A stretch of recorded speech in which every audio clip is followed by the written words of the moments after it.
Hello and welcome to section 1. I decided to call this section How to Actually Be Successful because this is sort of the high level overview, the 30,000 foot view of what we're actually going to be learning in this course.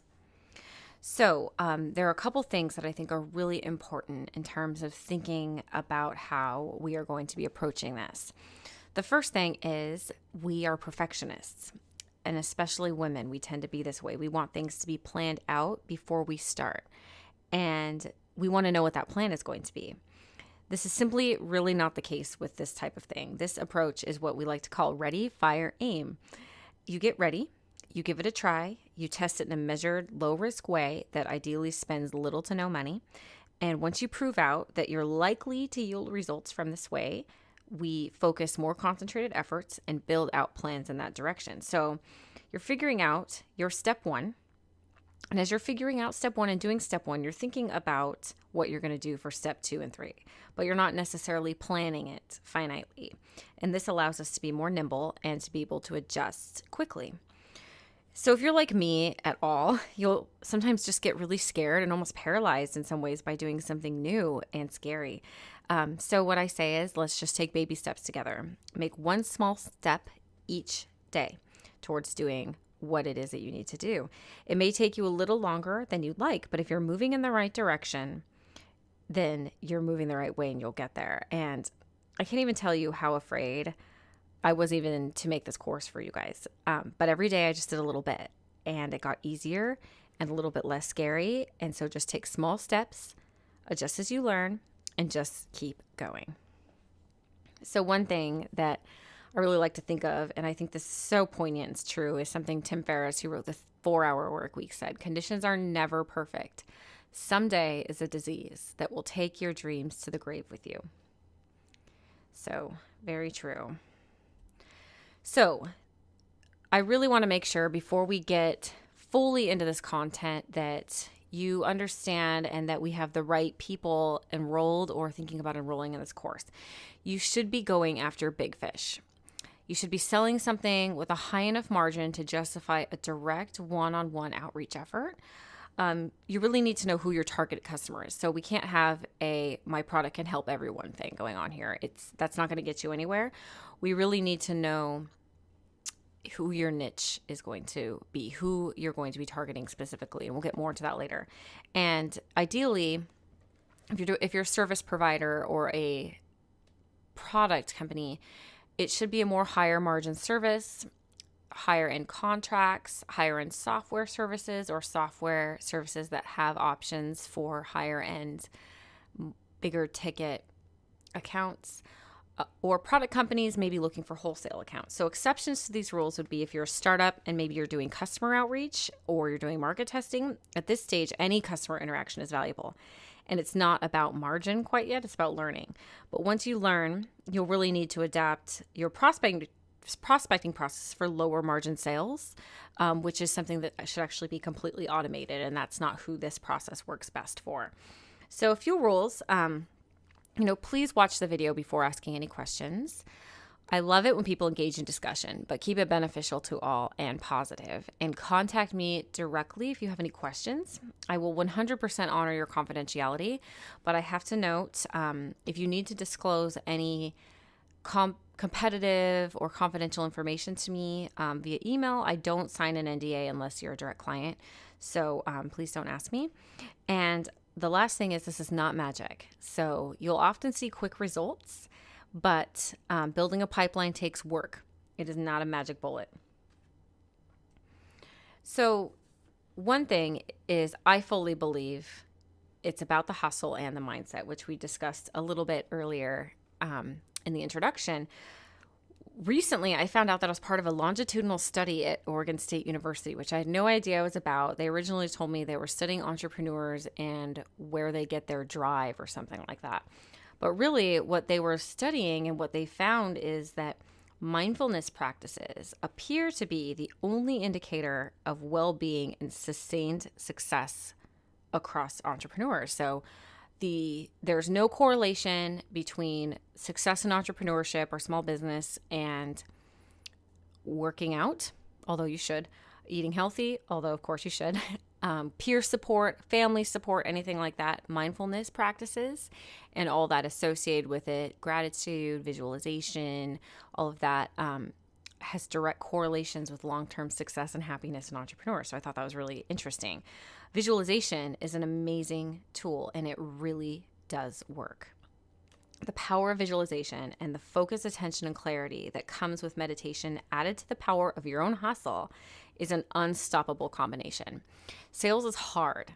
So whether you're trying to ramp, or maybe you're trying to kind of pivot or just turn the ship around, or you're, like we like to say, you're fixing the plane mid-flight, you have to have your head in the game and your head in the right place. And I fully believe that meditation is like a secret weapon.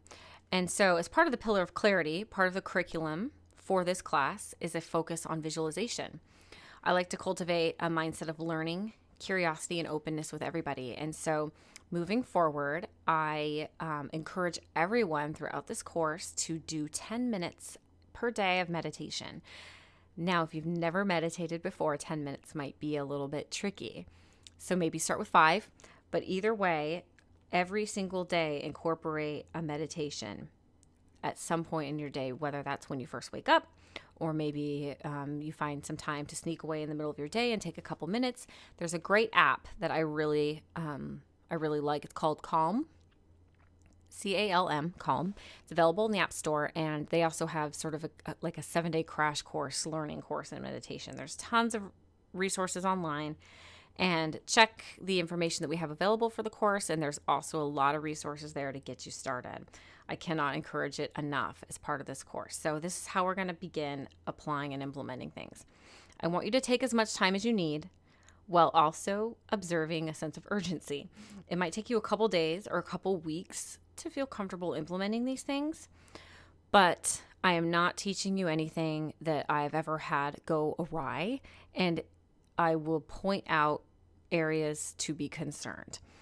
That being said, implement little by little and iterate little by little over the weeks, over a few weeks, and not all at once. Don't try to overhaul or reinvent the wheel. This framework is for you to follow, but you know your business and your customer much better than I do. So please modify things. If any templates I share, any scripts, to best fit your needs, your voice, and to be as authentic and true to you and your customers' needs as you know it needs to be. So incremental improvements are the foundation here. So set aside some time each week to review your performance and modify it where necessary.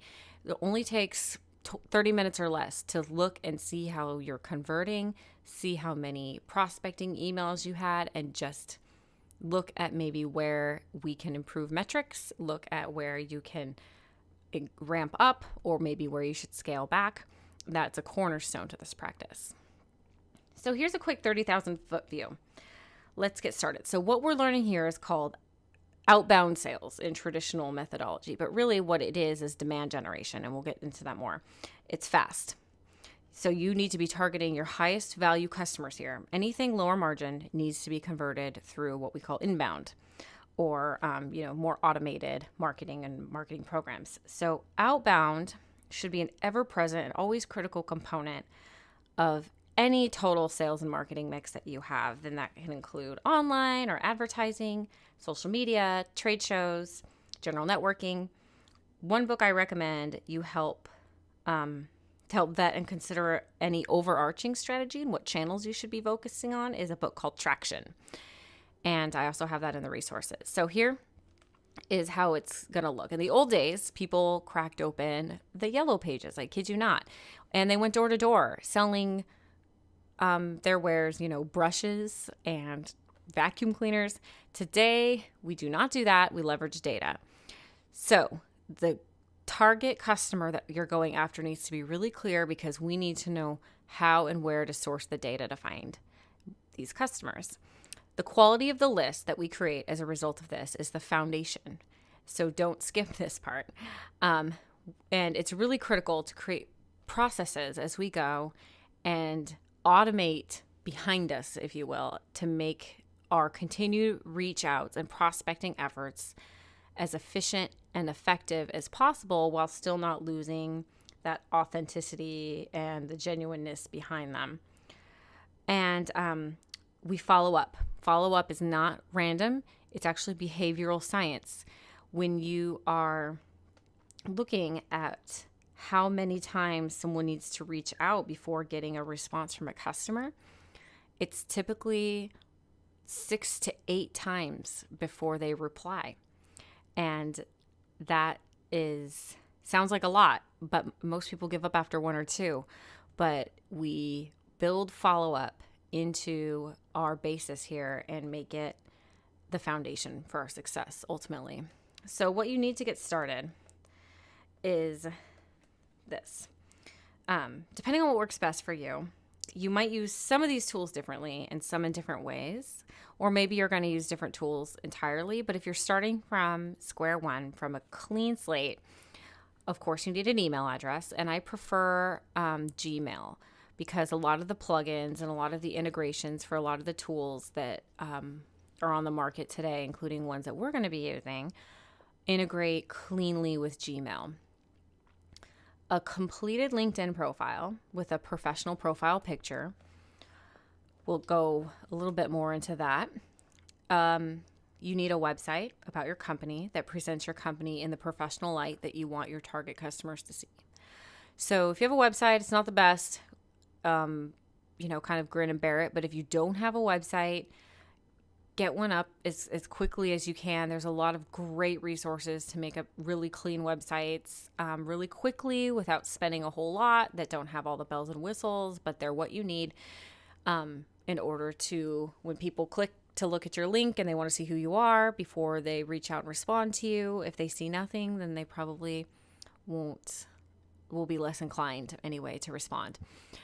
I check out Squarespace, look at Weebly, companies like Wix. There's a lot of resources out there to make a great website pretty quickly. We are going to be using email automation plugins. The one that I like to teach with is called Guessware. A free trial is available, and that free trial is about enough time for you to really get into this program and see how it's going to work for you.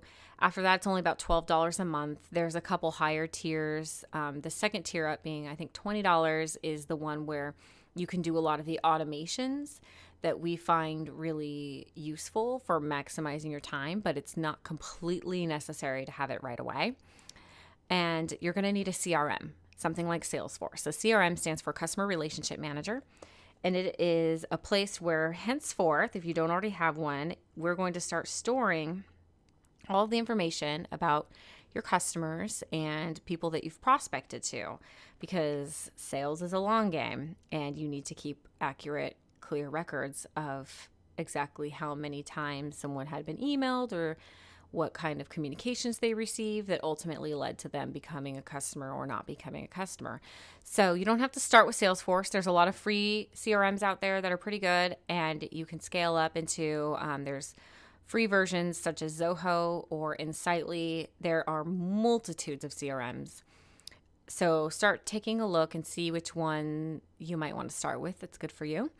And then we will need a basic spreadsheet program, something like Excel or Google Docs, which if you have Gmail, you get for free and you don't have to pay for it. So the critical elements here, founders of of companies in their early days. So, early days and what that means for you might be different, but if you are the founder of your company and your company is early and growing, you should be selling 70% of your time or more, in fact. So that is hard because you have a lot to do, but you need to structure your activities accordingly to make sure that you're doing this. So we're not all good at everything. So here's a list of everything that is actually really important in terms of being successful with the demand gen program and this outbound prospecting component of that. So if there's an area here where you think that you might need help, perhaps you're not a great writer, or maybe you're just not great at structuring your time. Either way, figure out where you might need to pay attention to your behaviors that could potentially block your success and where you might need to recruit help. You can find people to help with email copywriting. You can find tools to help with scheduling. You can get a virtual assistant to help with tasks that maybe you need to take off your plate to clear more time for this.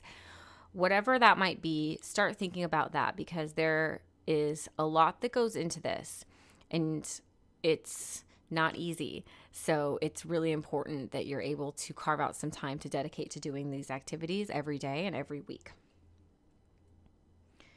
So I recommend a couple of resources here. One of them is also, there's a book called Virtual Freedom that explains about how to approach using a virtual assistant, if that might be something you might need to carve out some time for yourself. So that's a good one. I think it's by Chris Ducker. I like Pitch Anything by Oren Klaff. I think that it's a great book for women to read about how to approach a sales situation and sort of the mindset that you should have, especially if you're in high-end sales and especially if you're selling one-on-one. There's some really helpful tips in there. Predictable Revenue by Aaron Ross is sort of a Bible of outbound prospecting. It has a lot of the foundational practices that we talk about here are covered in Predictable Revenue. A lot of the stuff we talk about is not in Predictable Revenue, but I still recommend that you read that book, even if you don't read it now. Get it and read it at some point. In terms of the mindset stuff, The Law of Success by Napoleon Hill is a great book. If you can get past the fact that it was written in the 30s and it's kind of racist and sexist, just overlook that. That was the world at the time. It's a great book. And I also mentioned Calm, which is available in the App Store. So I will see you in the next course. And if you have any questions, again, available on the forums, or if you have proprietary confidential information, please contact me directly. And we'll see you next. All right.